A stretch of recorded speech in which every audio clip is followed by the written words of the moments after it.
Eh, Saat ini kalau kita lihat dari awal tahun, sebenarnya kondisinya kita masih diliputi dengan suasana pandemi ini, dan awal tahun itu malahan ada sempat namanya kelangkaan kontainer pada saat itu. Kemudian juga adanya keterbatasan semikonduktor, itu juga menjadi problem di awal tahun, dan kemudian belakangan sudah mulai teratasi. Dan juga dengan kondisi pandemik ini, keterbatasan seperti PPKM dan sebagainya, ini memang menjadi tantangan tersendiri buat dunia otomotif. Namun di tengah kesulitan itu, pemerintah memberikan kebijakan yang sangat luar biasa. Waktu itu perencanaannya adalah bulan Maret sampai dengan Mei, adanya PPNBM DTP atau ditanggung pemerintah 100%, kemudian tahap kedua Juni sampai Agustus 50%, dan September sampai Desember 25%.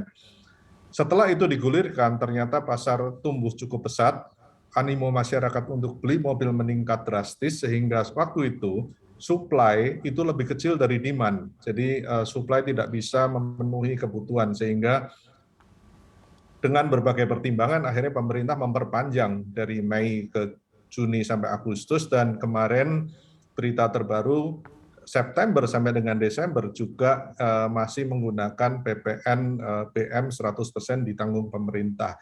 Dan kalau kita lihat bahwa penjualan retail mobil data dari Gaikindo menunjukkan year to date September 2021 ini terjadi kenaikan 46% dibandingkan dengan periode yang sama tahun lalu. Itu Mbak Safira. Baik, ini pemerintah memperpanjang insentif PPNBM 100% hingga akhir tahun. Ini bagaimana pengaruhnya bagi penjualan mobil unit? Ya, sampai dengan Maret sampai dengan Agustus, kalau kita lihat sangat positif dampaknya terhadap industri otomotif. Kalau kita lihat Maret sampai September, itu pasar otomotif rata-rata per bulan retail sales itu sekitar 70.000. Compare dengan sebelumnya, Januari-Februari sebelum adanya PPNBM relaksasi ini, hanya terjadi sekitar 50.000 average-nya, sehingga terjadi kenaikan pasar 40% kira-kira kalau kita compare sebelum dan sesudah kebijakan PPNBM DTP 100% ini dijalankan. Dan kalau kita lihat sampai dengan akhir tahun, sebenarnya ini ada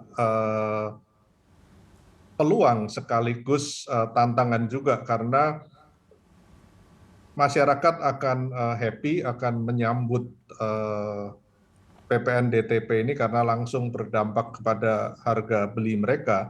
Namun di pihak produsen itu mulai bulan ini kelihatannya mulai terjadi problem kembali untuk kelangkaan semikonduktor. Itu yang memang PR besar buat industri otomotif pabrikan, bagaimana mengatasi ini atau at least meminimais dampak terhadap kelangkaan produksi sampai dengan akhir tahun ini. Untuk informasi lebih lengkap dan berita terkait, klik link yang ada dalam deskripsi. Dan jangan lupa untuk install aplikasi CNBC Indonesia di App Store dan juga Play Store. Jangan lupa subscribe ya.